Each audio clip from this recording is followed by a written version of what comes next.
রাধে রাধে বন্ধুরা, আমার পরিবারের সকল সদস্যদের ওয়েলকাম দীপালস ব্লগ চ্যানেলে।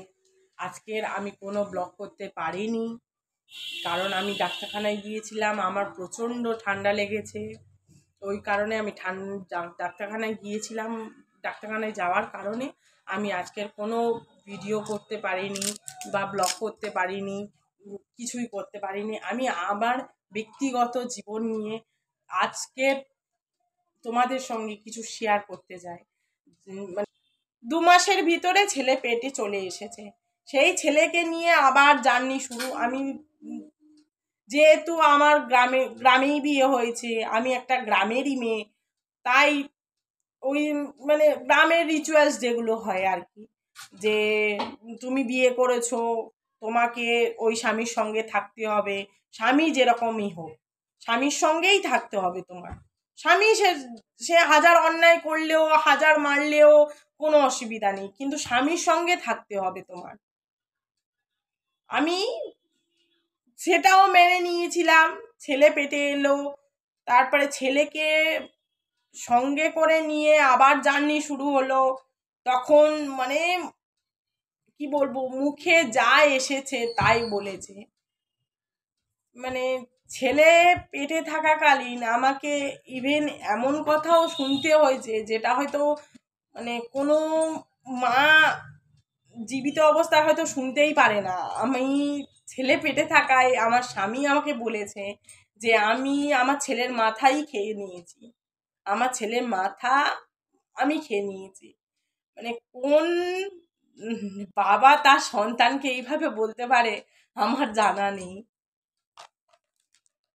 সেই থেকে তার ভিতরে টুকটাক ছোটখাটো অনেক ঘটনা আছে, অনেক সমস্যা আছে, সেগুলো মানিয়ে নিয়েও আমি চলেছি। কারণ আমি একটা মেয়ে, আমাকে অ্যাডজাস্ট করে চলতে হবে। স্বামী যতই খারাপ হোক, আমাকে সেগুলো মানিয়ে নিয়ে চলতে হবে। আমি সেই জন্য ঠিক করলাম যে হ্যাঁ, হয়তো সংসার ক্ষেত্রে নতুন একটা পরিবেশ, নতুন সব কিছু, নতুন মানুষজন, আমি অ্যাডজাস্ট করতে শুরু করলাম।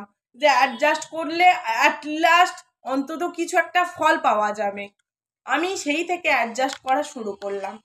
ওদের অ্যাডজাস্টটা এমন একটা জায়গায় পরিস্থিতিতে পৌঁছে গেল যে আমি আর সহ্য করতে পারছি না।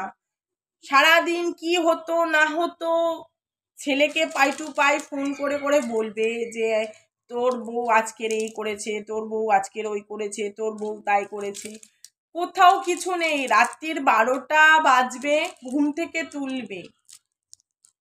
ছেলে তখন অলরেডি হয়ে গেছে, ছেলের তখন 6-7 মাস বয়স, 6-7 মাস বয়স হবে, তখনই থেকে শুরু হয়েছে।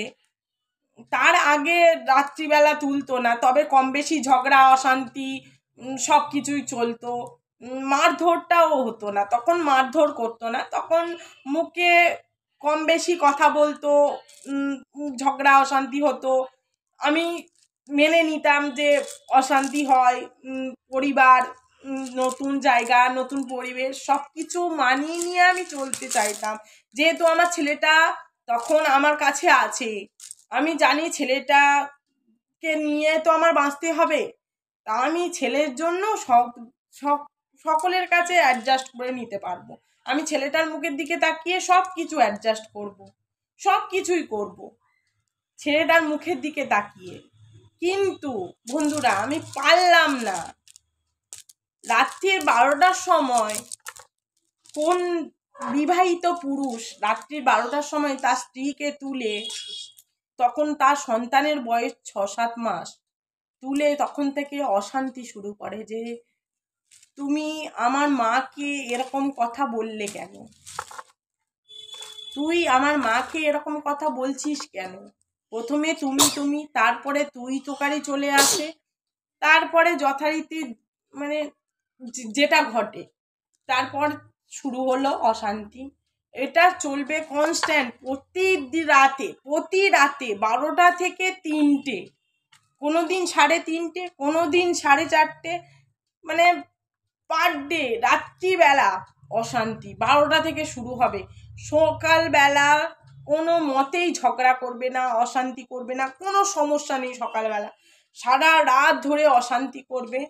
প্লাস সকালবেলা যদি আমার একটু ঘুম থেকে উঠতে দেরি হয়, হয়তো আমি উঠলাম 7:30 7টা, উঠলেই বলবে, তুমি কি মহারানী, তুমি এখন ঘুম থেকে উঠছো, বাপের বাড়ি এসেছো? আমার শাশুড়ি আমাকে বলে, তুমি তো বাপের বাড়ি এসেছো, বাপের বাড়িতে এসে মানুষ এরকম ঘুমায়।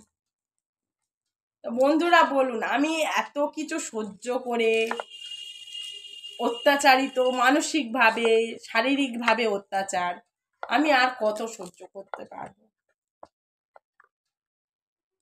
খাওয়া তো দিতই না, মারধর, গালিগালাজ সব কিছুই তো লেগেই আছে।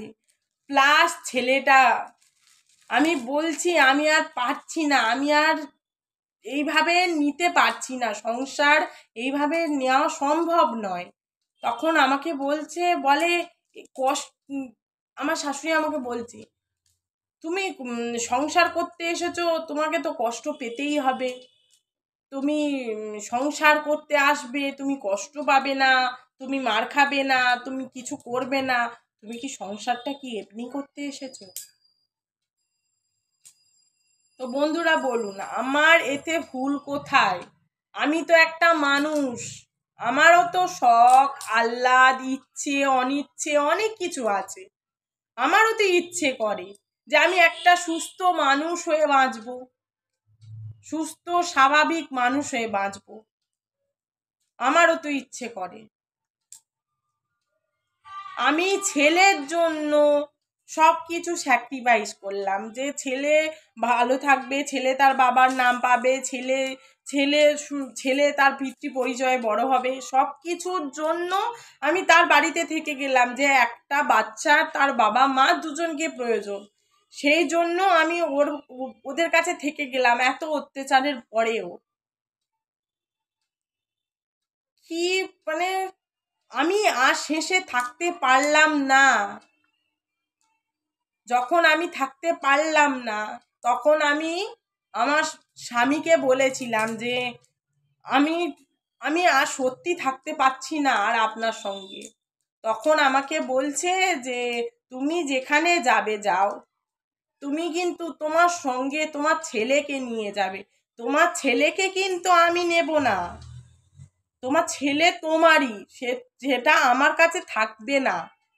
আমি বাধ্য হয়ে অনেকবার রিকোয়েস্ট করেছি যে তোমার ছেলেকে তুমি নিয়ে নাও, আমাকে প্লিজ ছেড়ে দাও, আমি একটা সুস্থ স্বাভাবিক মানুষ হয়ে বাঁচতে চাই। কারণ আমাকে বিয়ের পরে প্রায় 1.5 বছর পরে বাবা আমাকে একটা ফোন কিনে দিয়েছিল। সেই ফোন নিয়ে প্রচণ্ড অশান্তি, প্রচণ্ড অশান্তি। বিয়ের 1.5 বছর ধরে যে অশান্তিটা আমি মানে কাউকে প্রকাশ করতে পারিনি, কাউকেই প্রকাশ করিনি যে 1.5 বছর ধরে কি অশান্তিটা চলেছে, সে অশান্তির তো সীমাই নেই। ফোনটা দেওয়ার পরে আমার কাছে যে আমি একটু বাড়ির লোকের সাথে কথা বলবো, ফ্যামিলির সাথে কথা বলবো, আমার সেইটুখানি সুযোগও দিল না। ফোনে যা কারোর, যে কেউ, ছেলে হোক মেয়ে হোক, যার নাম্বার পেত তার বাড়িতে হয় নিজে যেত, আর নইলে ফোন করে তাদেরকে বলতো যে আমার স্ত্রী আপনার ছেলের সঙ্গে খুব খারাপভাবে রিলেশনে আছে, খুব খারাপভাবে। মেয়ে হলেও একই কথা বলতো যে আমার স্ত্রী আপনার মেয়ের সঙ্গে খুব খারাপভাবে রিলেশনে আছে। আমি যদি এতটাই খারাপ হব, তাহলে আমি ওর সঙ্গে 3টে বছর, সরি 3টে নয়, 3.5 বছর আমি কি করে ওর সঙ্গে কাটালাম? আমি কি এতই খারাপ ছিলাম যে মানে আমাকে বাধ্য করলো যে আমি যাতে ওকে ছেড়ে চলে আসি? আমি আর পারলাম না। সত্যি বলছি বন্ধুরা, আমি অনেক চেষ্টা করেছিলাম, অনেক চেষ্টা করেছি যে ওদের সঙ্গে থাকবো, আমার ছেলেটা যাতে পিতৃহীন না হয়, আমার ছেলেটা যাতে সুস্থভাবে সামাজিকভাবে মানুষ হয়, বাবা মা সবাইকে নিয়ে মানুষ হয়, আমি সেটাই চেয়েছিলাম। সেটাই সেটাই হতে পারলো না। আমার ছেলেকে যতবারই বলেছি যে আমি লাস্টে আমাদের দুবাড়ির পক্ষ থেকে বসাবসি হয়েছে। বসাবসি হওয়াতে সেখানে আমি বললাম যে আমি প্রথমত তাদের বাড়ি থেকে বেরিয়ে এসেছি, তাদের বাড়ি থেকে ছেলেকে নিয়ে আমি বেরিয়ে এসেছি। আসার পরে আমাকে বলেছে যে বসাবসি হবে, বসাবসি করা হবে। তা বসাবসিতে আমি গিয়ে বলেছি যে আমি ওই মানুষটার সাথে আর সংসার করতে চাই না। কারণ আমার বলার কোথা থেকে বলবো আর কোথায় গিয়ে শেষ হবে? 3.5 বছর, মানে প্রত্যেকটা মুহূর্তের হিসেব কাকে দেবো আমি? আর বলা যায় না। 3.5 বছর প্রত্যেকটা মিনিট, প্রত্যেকটা সেকেন্ডের হিসেব কাকে কাকে দেবো? আর প্রত্যেকটা মানুষকে আমার থেকে ডিটাচ করে রেখেছে। আমার বন্ধু বলো, যত আত্মীয় স্বজন। আমি যখন বাড়ি থেকে ছেলেকে নিয়ে বেরিয়ে আসি, আমার আত্মীয় স্বজনদের কাছে ফোন করে বলছে, কনস্ট্যান্ট বলছে যে আমার স্ত্রী আমার সন্তানকে মেরে ফেলে দেবে, আমার স্ত্রী আমার সন্তানকে মেরে ফেলে দেবে। আমি তাই বাধ্য হয়ে লাস্ট একবারের জন্য আমার শ্বশুর বাড়িতে গিয়েছিলাম ছেলেকে নিয়ে, যে তোমার সন্তানকে কেন আমি মেরে ফেলবো, তোমার সন্তানকে তুমি নিয়ে নাও। আমি একটা মানুষ, আমাকে সুস্থভাবে বাঁচতে দাও। কারণ আমি যদি সন্তানের জন্য ওর বাড়িতে থেকে যাই, সেই সন্তানটাই আমাকে পাবে না। সন্তান কোনোদিন আমাকে মা বলে ডাকতে পারবে না, পারবেই না সন্তান কোনোদিন আমাকে মা বলে ডাকতে। ওদের পক্ষে সম্ভবই নয়।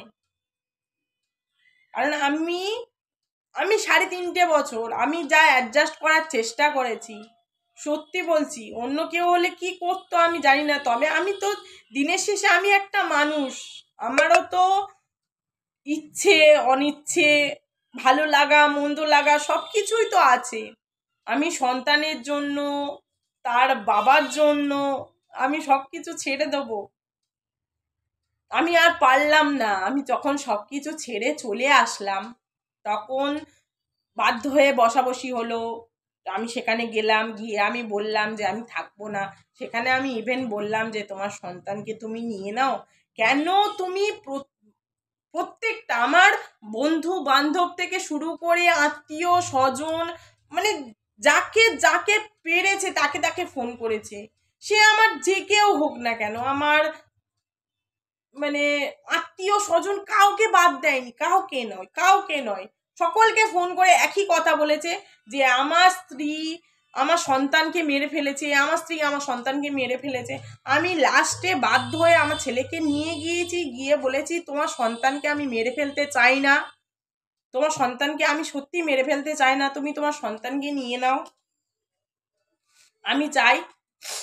আমি চাই যে তুমি ওদের তোমার ছেলেকে তুমি ভালোভাবে মানুষ করো, সুস্থভাবে মানুষ করো, আমাকে ছেড়ে দাও। আমি সত্যি বলছি, আমি আর পাচ্ছি না। আমি আর কারোর মানে আর সংসারই করতে চাই না। আমি আর সত্যি সংসার করতে চাই না বলে আমি যখন সন্তানটাকে দিতে গেছিলাম, তখন আমাকে বলেছিল যে আমি সন্তানকে নেব না, আমি সন্তানকে নেব না। কিন্তু সেই সন্তানকে নিয়ে আমি যখন বেরিয়ে এসেছি, এইভাবে সন্তানটা, আমার বড় ছেলে আমার কাছে আছে, এইভাবে আমার বড় ছেলে আমার কাছে এইভাবে রয়ে গেছে। কারণ তার বাবা তাকে অস্বীকার করেছে, তার বাবা তাকে টোটালি বলেছে যে আমি ওই ছেলের দায়িত্ব নিতে পারবো না, আমি ওই ছেলের কোনো দায়িত্বই নেব না। আমি মা, আমি কি আমার সন্তানকে ফেলে দেবো? আমি তো আমার সন্তানকে যেভাবে পারি আমি তো অবশ্যই আমার কাছে রাখবো। আমি তো আমার সন্তানকে ফেলে দেবো না। আমি তো বলবো না যে তুমি, আমি কাউকে বলতেও পারবো না যে আমার সন্তানকে সে নিয়ে গেছে, নিয়ে গিয়ে মেরে ফেলেছে। এরকম ভাবে কোনো আত্মীয় স্বজন বন্ধু বান্ধব আমি কাউকেই চাই না মিথ্যে কথা বলে বিব্রত করতে। আমি দিনের শেষে আমি একটা মানুষ। আমি যদি সুস্থভাবে বাঁচতে চেয়ে কোনো ভুল করে থাকি, আমাকে দয়া করে কমেন্ট বক্সে একটু জানিয়ে দেবেন। আমি সত্যি বলছি, আমি বাঁচার জন্য, সুস্থভাবে বাঁচার জন্য আমি শুধুমাত্র আমার শ্বশুরবাড়ি ছেড়েছি। যে সুস্থভাবে আমি আমি একটা মানুষ। আমার ধীরে ধীরে মানসিকগ্রস্ত রোগীদের মতো, মানে মানসিক রোগের যেরকম মানে মানুষ হয়ে যায়, সেইভাবে আমি হয়ে গেছিলাম। আমাকে স্বাভাবিক হতে অনেক সাহায্য করেছে, অনেক কাহিনী আছে। আমি এখন অনেকটাই সুস্থ। আমি এখন অনেকটাই সুস্থ। আমি এখন শুধু আমি চাই যে আমি আমার সন্তানদের নিয়ে, দিব্যাকে নিয়ে আমি সুস্থভাবে সারা জীবনটা কাটাতে চাই। যদি আমি কোনো ভুল ত্রুটি কথা বলে থাকি তো আমাকে ক্ষমা করবেন আপনারা। কিন্তু আমার জীবনের কাহিনীটা আমি আপনাদের সঙ্গে আজকে শেয়ার করলাম, যে 2020 সাল থেকে এখন 24 সাল। আমি 23 নভেম্বরে বার হয়েছি। 23 নভেম্বরে আমি আমার শ্বশুরবাড়িটা ছেড়েছি। 23 নভেম্বরে। তো 23 নভেম্বর থেকে আমার নতুন জার্নি একটা শুরু হয়েছে। সেই নতুন জার্নির সাক্ষী আপনারা অবশ্যই থাকবেন। আমি জানি আমার পাশে আপনারা অবশ্যই থাকবেন। কিন্তু এই পুরনো জার্নির কথাটা, যে আমার সন্তান, আমি কেন কিভাবে এখানে এলাম, আপনাদের হয়তো প্রশ্ন থাকবে, প্রশ্ন থাকারই কথা। আমি সেই হিসাব থেকে আপনাদের আজকের জানানোর চেষ্টা করলাম। জানি না কতটা বলতে পেরেছি, তবু জানানোর চেষ্টা করলাম আপনাদের কাছে। আমি আশা করি আপনারা অন্তত বুঝতে পারবেন, আমার দিকটা অন্তত বুঝবেন। কারণ আমি একটা মানুষ। কারণ বিয়ে হলেই যে সব কিছু শেষ হয়ে যায়, সব কিছু বন্ধ হয়ে যায়, সেটাই নয়। একটা মানুষের সুস্থভাবে, স্বাভাবিকভাবে বেঁচে থাকার অধিকার আছে। আমি সেটা আমি আমি মনে করি। আমি যদি সেটা ভুল মনে করে থাকি, আপনারা অবশ্যই আমাকে কমেন্ট বক্সে জানাবেন। আমি সত্যি জানার চেষ্টা করব। যদি আমার কোনো ভুলও হয়ে থাকে তাও আমাকে জানাবেন। যদি আমি কিছু ঠিক বলে থাকি তাও আমাকে জানাবেন। দয়া করে বন্ধুরা আমাকে জানাবেন। আজকেকার মতো এই পর্যন্ত। নমস্কার। রাধে রাধে।